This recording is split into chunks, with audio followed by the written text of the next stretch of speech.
Welcome back, Kane's family, to another film review. Always exciting to add 954 Kane in the ranks. He's at Shaman now, was at Gibbons prior.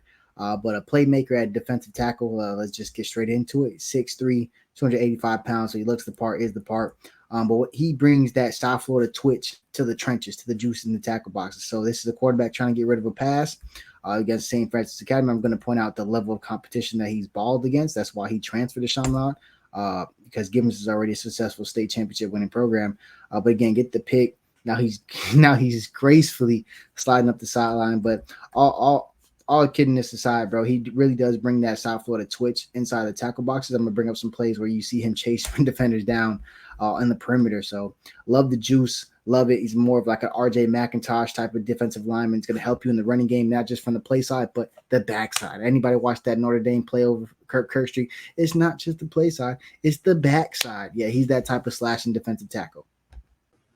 This is what they call a zone blocking scheme. So there's zone blocking to the right. So basically, what we call shooting the gap is he's going to get in there so fast before this left tackle could shoot down. You see how this left guard is going down?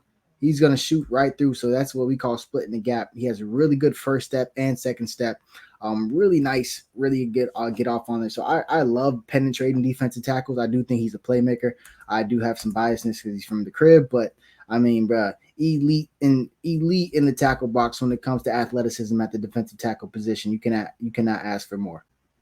My favorite thing about him is that he shows he has power, and then you see that quickness just burst, right? So here's against American Heritage.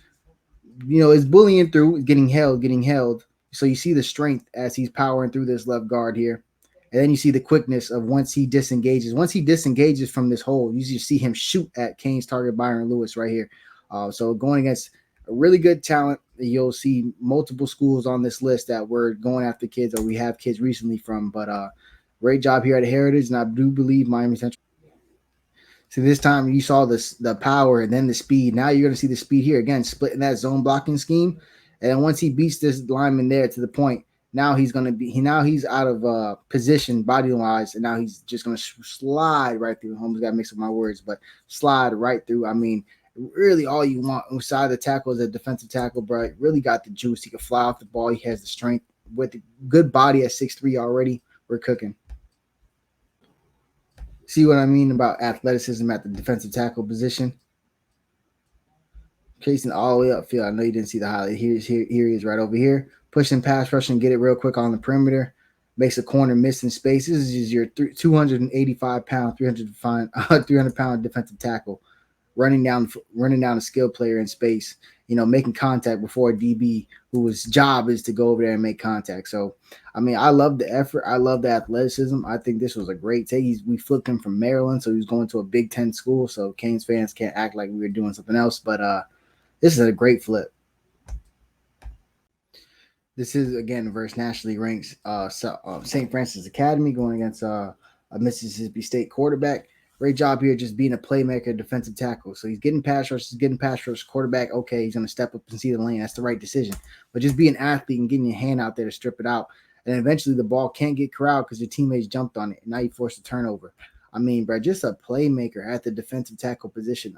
I, for lack of better terms, I fuck with that, bro. Like, I'm sorry. He just got the juice. He brings it to you. This is a South Florida guy just playing in the trenches.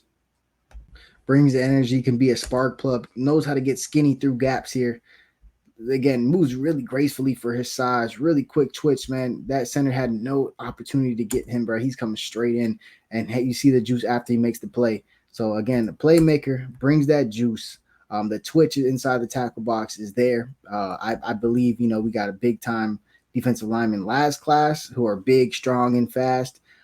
Some of these slashers that we recruit to stack behind them, are very important for the scheme here. Here again, versus Dillard, obviously another power team in South Florida. Bull rush, bull rush, bull rush. Now you see this. Now you see the power. Initially met with a double team.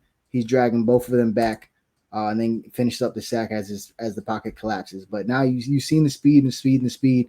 Now he's just pushing two kids back to collapse the pocket while his teammates get everything in order. And this is what I mean by affecting plays from the backside. When you see it all on tape, that run's going the opposite side, right? Again, too much penetration, knifing right through. Again, just too strong or when after he gets that first quick step, so he gets an offensive lineman without a good hold and base on him, then he's gonna power right through him and knife through again. He started on this side, he ends on this side tackling this guy. So I mean, backside monster, you'll see it all the time on this tape. I actually got one coming up. Immediate crushes into the backfield. Again, splitting gaps. The backside, you want to get that zone outside going, it's over with. Again, his teammates killing it here. But again, just both of them just in the backfield, slashing gaps. I believe Simpson's going to be a big flip. Here he is to the play side, shows that strength on this left guard. Then you see the speed as he gets through the close on a player in space. So again, the whole package within the tackle box, it's gonna be hard work to get away from him. It's definitely gonna be a hard broken tackle or missed tackle to force. I could just hear Kirk Herbstreit's voice. It's the backside. Again, shooting right through gaps, bro. He has that first and second step. Just look at his feet firing off that football. It looked to me like he the first one off that. It's a 3-down set, but looked like he the first one off the football. It's no mistake. The reason why he's the first one to the football. That elite get off, great in space. I mean, bro, this guy's gonna do a lot for the running game. He's gonna be able to rush the passer from the interior, but in the running game, from the play side and the backside. That's elite talent. I love that. Let's get it. I mean, don't really get much bigger than Chaminade versus Central. I mean, this game was played on ESPN, for Christ's sakes. This is him splitting a double team and getting busy in that backfield. I mean, it's just effort, strength, and just ability and willpower. Because I mean, I think he might have got flagged for yanking his boy like that. But you got to get that boy forward to the ground, bro. So I ain't even tripping on that. But splitting the double team with the strength, the speed, again, consistent get off, consistent strength. He's gonna live in the back. Miami Central, Northwestern, St. Francis, Gibbons. Nothing but just top quality competition. He's consistently making plays in the backfield. Consistently making plays in the backfield. I mean, that's really all he's done here against American Heritage. The next one. I mean, just blowing things up. You see strength, you see quickness, you see power. See, he's fighting double teams, holding his position. Now the run comes to him in his hole. Like, that's gap integrity if you have ever seen it. That is what we call gap integrity. That's going to wrap it up for Donta Simpson. I think it's huge to double dip at Chaminade after getting Chris Ewald's commitment earlier, actually, I should say late July. So let's go ahead and keep this pipeline rolling and go Canes.